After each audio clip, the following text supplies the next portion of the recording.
April 9, 1945. The war in Europe is almost over. Berlin is crumbling. Hitler is hiding underground. The Third Reich, which once cast a shadow across an entire continent, is in its death throes. In the flat grey landscape of northern Germany, near a town called Oldenburg, two squadrons of jeeps from the British Special Air Service are threading through the front lines of the collapsing German army. Their mission is called Operation Howard. Their commander is a 30-year-old lieutenant colonel from Newtownards, County Down, in Northern Ireland. His name is Robert Blair Mayne. His men call him Paddy. What he does on that road in Germany on April 9, 1945, will be recommended for the highest military decoration Britain can give, the Victoria Cross. It will be approved by Field Marshal Bernard Montgomery himself. And then, 6 months later, someone in Whitehall will quietly change the paperwork. The Victoria Cross becomes a fourth bar to the Distinguished Service Order. No explanation, no public announcement, no appeal. And even King George VI, the King of Great Britain, will later ask why the Victoria Cross so strangely eluded him. This is the story of Paddy Mayne, the most decorated SAS soldier of World War II, and the man many believe was robbed of the honor he had bled for. To understand Paddy Mayne, you have to understand where he came from, because the man who would become arguably Britain's greatest special forces soldier did not look like a warrior from the outside. Robert Blair Mayne was born on January 11, 1915, in Newtownards, County Down, a quiet market town on the eastern edge of Northern Ireland. He was the sixth of 7 children, raised on a 41-acre estate called Mount Pleasant, overlooking the town. His family was Presbyterian, prosperous, and rooted in that proud Ulster tradition of hard work and understatement. He was, by all accounts, a shy young man, thoughtful, literary. He loved poetry, particularly the dark, melancholic verse of A.E. Housman. He would eventually carry a poetry anthology called Other Men's Flowers into combat. That was Paddy Mayne in a nutshell, a man who could quote Housman in the evening and break down an enemy position in the morning. But he was also, and there is no polite way to say this, a physical phenomenon. Standing 6 feet 3 inches tall and weighing around 240 pounds, Mayne excelled at every sport he tried. At Queen's University Belfast, where he studied law, he took up boxing. Within months, he was the Irish University's heavyweight champion in 1936. He nearly won the British University's title the same year, losing only on points. He was a scratch golfer. He played cricket. And he played rugby, a game which, in the 1930s, was one of the most physically brutal sports in the world. It was rugby that first brought him national attention. He won 6 international caps for Ireland as a lock forward, including a match against Wales in 1937. And then, in 1938, he was selected for the British Lions tour to South Africa, one of the most prestigious rugby tours in the world. The Lions tour made Mayne legendary, though not always for the right reasons. On the field, he was outstanding. A South African newspaper described him as outstanding in a pack, which gamely and untiringly stood up to the tremendous task. He played in 17 of the 20 provincial matches and all 3 tests. Off the field, the stories are the stuff of legend. He smashed up hotel rooms. He reportedly freed a convict he had befriended who was working on the construction of the Ellis Park Stadium. He went antelope hunting during a formal dinner. And in one extraordinary incident, he somehow obtained a dead springbok, draped it over his shoulders at 3 a.m., burst through a hotel door to surprise a sleeping reverend, then walked down the corridor and hurled it onto the bed of the Lions captain. He had left a note impaling the carcass on railings outside, a gift of fresh meat from the British Isles touring team.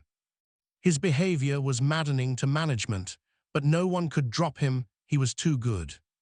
He returned home from South Africa in 1938, graduated from Queen's, and began practicing as a solicitor. By all appearances, Paddy Mayne was heading for a respectable career in law. Then, in September 1939, Germany invaded Poland, and everything changed. When World War II broke out, Mayne did not hesitate. He joined the Royal Ulster Rifles almost immediately. But a regular infantry regiment could not hold a man like Paddy Mayne for long. When Winston Churchill issued his call for a new kind of soldier, what he described as a butcher and bolt raiding force, Mayne volunteered for the newly formed No. 11 Scottish Commando. His first taste of real combat came in June 1941 at the Battle of the Litani River in Lebanon, where his unit fought against Vichy French forces. It was a brutal engagement. More than 130 officers and men were killed, wounded, or captured. Mayne led his section with distinction and was mentioned in dispatches, but something also went wrong. Reports are vague, and deliberately so, but the story goes that Mayne struck his commanding officer. He was placed under arrest, possibly awaiting court-martial. His army career should have ended there. Instead, it was about to really begin. A young Scottish officer named David Stirling had an idea. He believed that small groups of highly trained men, operating deep behind enemy lines, could cause chaos out of all proportion to their numbers. Sabotage airfields, destroy supplies, disappear into the desert before the enemy knew what had hit them. He called this unit L Detachment, Special Air Service Brigade, a deliberately misleading name designed to fool the Germans into thinking Britain had an entire airborne division in the region. Stirling needed the best men he could find. Someone pointed him toward the man sitting in a military jail. He went to see Mayne. The deal was simple: join us, and the arrest goes away. Mayne agreed with one condition: he would not hit any more commanding officers. He kept that promise, mostly. The SAS's first operation in November 1941 was a disaster. Of the 55 men who set out for the Libyan desert, only 21 came back. Among the dead was Erin McGonigal, Mayne's closest friend, the man who had helped persuade him to join the SAS. Mayne was devastated. He gave up leave to go and search for McGonigal's grave in the desert, putting himself at considerable risk. He never found it. He wrote a tender letter to McGonigal's mother expressing his condolences, a reminder that underneath the ferocity there was a man of genuine feeling. But the SAS could not afford to dwell on failure. They reorganized, and on December 14, 1941, they struck back. Mayne led a small team to Tamit airfield in Libya. They moved through the darkness, found the officers' mess, and burst inside. German and Italian airmen who moments before had been relaxing, eating, drinking, playing cards, were killed before they could react. Mayne and his men then moved out onto the airfield and systematically destroyed everything they could find. 24 aircraft were wrecked, fuel dumps went up in flames, an ammunition supply was detonated, telegraph poles were blown down. In one version of events from this period, Mayne reportedly tore a radio panel from an Italian aircraft cockpit with his bare hands. He took it as a trophy, a directional gyro, which he kept for the rest of his life. That raid saved the SAS. It proved the concept worked. And for Mayne, it earned him his first Distinguished Service Order, one of the highest military decorations below the Victoria Cross. It would not be his last. Over the following year, Mayne refined the SAS's methods and led raid after raid on enemy airfields across the desert. He pioneered the use of armed jeeps, stripped-down vehicles fitted with twin Vickers machine guns that could roar across the desert at speed, shoot up an airfield, and vanish before the enemy could respond. The National Army Museum calculated that Mayne personally destroyed more than 100 enemy aircraft during this period. Some estimates run even higher. To put that in context, the RAF's top-scoring ace of World War II destroyed 38 aircraft in aerial combat. Paddy Mayne, alone on the ground with a briefcase full of explosives, surpassed that number several times over. In July 1942, Mayne took part in what became the most successful SAS raid of the entire Desert War. 18 armed jeeps, carrying British and French commandos, swept into the German airfield at Sidi Hanish. In one devastating pass, they destroyed up to 40 enemy aircraft. They escaped with the loss of only 3 jeeps and 2 men killed in action. He was earning a reputation not just for bravery, but for calculation. "People think I'm a big, mad Irishman," Mayne once told a comrade, "but I'm not. I calculate the risks for and against, and then have a go. In January 1943, David Stirling was captured by the Germans during an operation in Tunisia. He spent the rest of the war as a prisoner, eventually being held in Colditz Castle. With its founder gone, the SAS faced an uncertain future. Paddy Mayne stepped up. He was given command of the Special Raiding Squadron, the reconstituted assault arm of the original SAS, and would eventually command 1st SAS Regiment. The organization's survival, its identity, its reputation, all of it now rested substantially on his shoulders. In July 1943, Mayne led his men in an amphibious assault on the heavily defended coastal battery at Capo Muro di Porco in Sicily, a gun emplacement that threatened the Allied landings of the entire 13th Corps. In the darkness before dawn, they scrambled up cliffs and overwhelmed the Italian defenders. The battery was captured. The Allied landing was protected. The official citation for his second DSO described the action as vital to the safety of the entire Corps. A few days later, he led a bold daylight assault on Augusta Port. Days after that, his men were fighting alongside regular infantry in Sicily's brutal summer heat. In September 1943, at Termoli on the Italian mainland, the Special Raiding Squadron fought a desperate defensive action when a German counterattack nearly overwhelmed the Allied bridgehead. Mayne's men held. It cost them severely. A truck full of soldiers was hit by a German artillery shell, but the line did not break. By this point, Mayne had been wounded. He had buried friends. He had been denied leave to attend his father's funeral in 1943, a wound that cut deeper than any bullet, family members later said. He reportedly went on a furious drinking binge after learning the news, raging through Cairo in his grief. He grew increasingly withdrawn. He found companionship less in people and more in books. But he kept fighting. After the Normandy landings in June 1944, Mayne led 1st SAS Regiment into occupied France, working alongside the French resistance, the Maquis, conducting raids, cutting supply lines, disrupting German communications. Then came Belgium, the Netherlands, and finally Germany itself. By early 1945, the war was entering its final, bloody chapter. German forces were retreating but fighting hard. Pockets of resistance remained dangerous. And it was into one of these pockets that Paddy Mayne drove his jeep on April 9, 1945. B and C squadrons of 1st SAS had been attached to the Canadian 2nd Army to support Major General Chris Vokes's 4th Armored Division on its push toward Oldenburg. The mission was codenamed Operation Howard. 2 armored jeep squadrons would push through enemy lines to clear the road. It should have been a routine advance. It was not. German forces were entrenched in a village along the route. They opened fire on the SAS column. 2 vehicles were hit. Men were wounded, unable to move, pinned down by enemy machine guns in full daylight on an open road. What Paddy Mayne did next was either an act of genius, suicidal bravery, or both. He found Lieutenant John Scott and asked for a volunteer to man the twin Vickers gun on his jeep.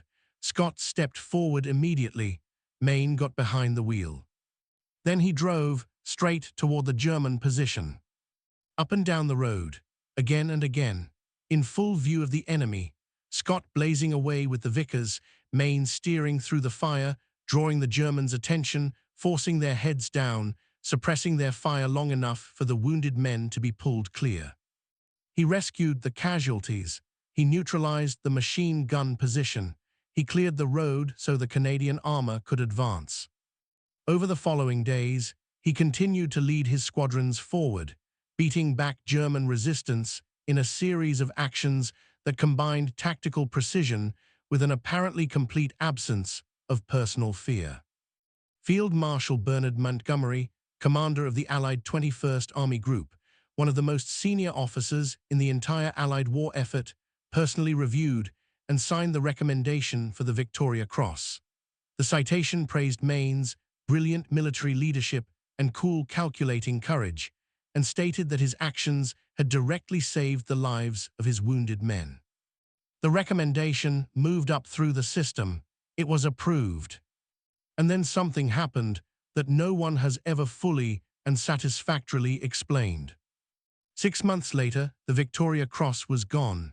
The paperwork had been changed. What Paddy Mayne received instead was a third bar to his Distinguished Service Order, itself an almost impossibly rare decoration, held by almost nobody else in the British Army. It was an honor, but it was not the honor he had been recommended for. So what happened, who changed the paperwork, and why? The honest answer is that nobody knows for certain. The files from that period are incomplete. No single official has ever been held accountable for the decision. No formal reason was ever published. It simply changed. But over the decades, several theories have emerged, and some of them have real documentary weight behind them. Theory 1, a clerical error that changed everything.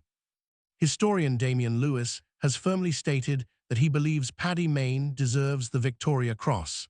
He points to new documents suggesting a very basic error of fact by those reviewing the recommendation. The rules for the Victoria Cross state that it should be a signal act of valor, meaning a unique and impressive act. But those reviewing the recommendation appeared to misread this requirement and came to believe it required a single act of valor, a lone action performed by one man alone. This is not a small distinction. Mayne's actions at Oldenburg, though personally heroic, involved his crew, his squadrons, his men. If reviewers were applying a single act standard instead of a signal act standard, the entire basis of the review was wrong from the beginning. The Victoria Cross is bestowed for acts of conspicuous gallantry and for a signal act of valor in the presence of the enemy, a term defined in the Oxford English Dictionary as an event or statement that provides the impulse or occasion for something to happen. Paddy Mayne's actions at Oldenburg fully met that standard. The mistake lies in the misreading of the word signal. Theory 2, his reputation worked against him. Paddy Mayne was brilliant. He was also, particularly when drinking, dangerous. He had struck a superior officer early in his career. He had a reputation for unpredictability. David Stirling himself, the founder of the SAS, confirmed that there was considerable prejudice towards Mayne within certain military circles. Some say the downgrade was partly due to Mayne's reputation as a troublemaker, especially after drinking. His recommendation also lacked independent witness testimony from higher-ranking officers, a factor inherent in the clandestine, independent nature of special forces work. There are those who suggest that certain parts of the military establishment simply did not want to award the ultimate honor to a man who had spent his career operating in the shadows, breaking rules, and doing things his own way. Special forces soldiers were not always beloved by the conventional military hierarchy. They were necessary, they were effective, but they were also unpredictable, difficult to control, and often a source of institutional embarrassment. Theory 3, the bar for the Victoria Cross had risen impossibly high. Criteria for award of medals tightened dramatically during the course of the war to prevent their being awarded too freely. By 1945, the bar set for the Victoria Cross had become so high that it was likely to only be awarded posthumously. This argument cuts both ways. Yes, standards had risen, but Mayne's recommendation had already cleared those standards. It had been approved by one of the most senior field commanders in the Allied forces. Montgomery's signature was on it. If the bar had risen so high that even Montgomery's personal recommendation was not enough, then the bar had been set in a place that had nothing to do with valor. Theory 4, timing, 2 Victoria Crosses in 2 days. Mayne would have been the second SAS Victoria Cross of World War II, after Anders Lassen, a Danish officer serving with the SAS who was killed in action in Italy on April 9, 1945, the very same day as Mayne's actions near Oldenburg. Perhaps 2 Victoria Crosses for SAS men in a matter of days was considered too much by the bureaucratic machinery in Whitehall. This is speculative, but it is not implausible. King George VI himself later remarked that the Victoria Cross had so strangely eluded Paddy Mayne. The king, the supreme authority over British military honours, was apparently as puzzled as everyone else. Think about what that means for a moment. The man who signed off on Victoria Crosses, the monarch who stood at the top of the entire honours system. He, too, could not explain why one of his most decorated soldiers had been denied the highest award for valour his nation could bestow. David Stirling, the founder of the SAS, confirmed that there was considerable prejudice towards Mayne, and that King George VI had inquired why the Victoria Cross had so strangely eluded him. If the king was asking the question and getting no satisfactory answer, what does that tell us about the people who made the decision? The answer to that question may simply be faceless bureaucrats in Whitehall, men who had never driven a jeep into enemy fire, never pulled a wounded comrade from a burning vehicle under machine gun fire, never done anything remotely close to what Paddy Mayne did on that German road in April 1945, quietly decided that it was not enough. The Special Air Service was disbanded in October 1945. The war was over. The men who had fought in it were supposed to go home, find jobs, and be grateful. For Paddy Mayne, that was never going to be easy. Left with physical and emotional scars, Mayne had difficulty adjusting to post-war civilian life. Debilitating back injuries made it impossible for him to lead the active lifestyle he craved. Working as a solicitor and struggling with what we would today recognize as post-traumatic stress disorder, he had difficulty sleeping and was prone to outbursts. He had briefly joined a geographical expedition to the Falkland Islands and Antarctic territories, a sign that even in peacetime he needed challenge, movement, purpose. But his back injury, acquired during the war, forced him to withdraw early. He returned to Newtownards. He became secretary to the Law Society of Northern Ireland. He seldom talked about what he had done. He carried the poetry book. He carried the memories. He carried the weight of men he had lost, McGonagall and all the others. The rugby pitches were there, but his back would not let him even watch a game from the stands. The drinking became heavier. The nights became longer. On the night of Tuesday, December 13th, 1955, Paddy Mayne attended a regular meeting of the Friendship Lodge in Newtownards. He then continued drinking with a friend in the nearby town of Bangor. In the early hours of December 14th, exactly 14 years to the day after his first successful SAS raid at Tamet, he drove home alone. His car struck a parked truck and then collided with a telegraph pole. Robert Blair Mayne, Lieutenant Colonel, DSO and 3 bars, Croix de Guerre, Légion d'honneur, founding father of the SAS, was 40 years old. He is buried at Mouvilla Cemetery in Newtownards. Mayne's story did not end with his death. In many ways, the fight for him was just beginning. In 2005, an early day motion was raised in the House of Commons by more than 100 members of Parliament calling for a posthumous Victoria Cross to be awarded to Blair Mayne. The motion was ignored. Responding to a written parliamentary question in January 2006, Defence Minister Don Tauhig explained that, in 1946, the government reviewed all actions and campaigns that took place during World War II and decided that after this date, no further awards would be made. In other words, the door was shut, permanently, regardless of what new evidence might emerge, regardless of what errors might have been made. The policy was the policy. Campaigners refused to accept this. Former SAS soldiers spoke out. Historians published new findings. His family donated his war trunk, containing photographs, diaries, personal items, letters and medals, to the War Years Remembered Museum in Ballyclare, County Antrim. Then the BBC series SAS, Rogue Heroes, brought Mayne's story to millions of new viewers. Suddenly, people who had never heard of him were asking the same question that King George VI had asked 7 decades earlier.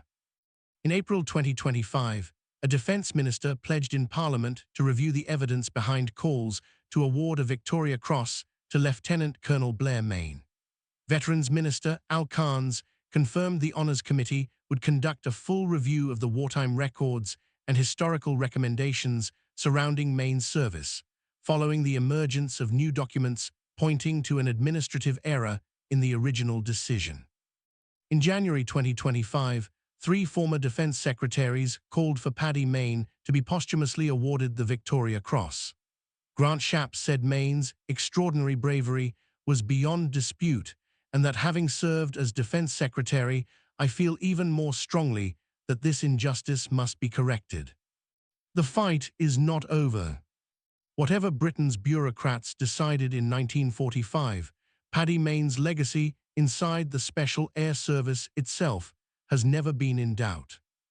Decades later, the influence of Mayne is still evident in SAS training and procedures.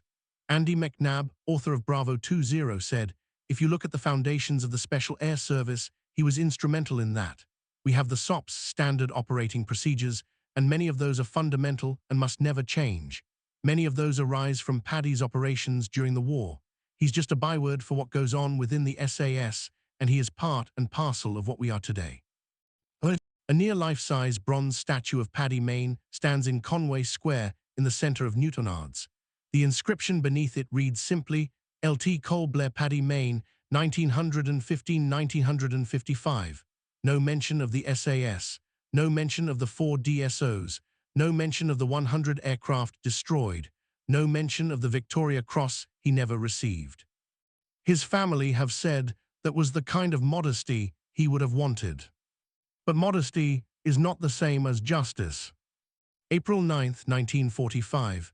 A man drives his jeep into enemy fire to save his wounded soldiers. He does it again and again. He keeps driving. He keeps the men alive. Field Marshal Montgomery signs the paperwork. The king is told. The king is puzzled. And somewhere in an office in Whitehall, someone changes a word. Signal becomes single. A Victoria Cross becomes a 4th DSO. And one of the greatest soldiers Britain ever produced goes to his grave without the honor that the people who actually saw what he did, the men who fought with him, the general who commanded him, the king who reigned over him, all believed he had earned. Lord Ashcroft, who has written 6 books on courage and amassed the world's largest collection of Victoria Crosses, has said that Paddy Mayne will be remembered as the bravest man in history to never be awarded the Victoria Cross. The campaign continues. The documents are being reviewed. The question that King George VI asked in the 1940s is being asked again in the corridors of Westminster in 2025. Where is his Victoria Cross? The answer, if there is justice in this world, is that it belongs around the neck of a bronze statue in Newtownards, in the display case of a museum in Balaclava, in the soul of every SAS soldier who has trained, served, and fought in the tradition that Paddy Mayne built with his own hands, in the sand, in the dark, behind enemy lines, one airfield at a time. He earned it. Every person who was there said so. Even the king said so. Britain just never gave it to him.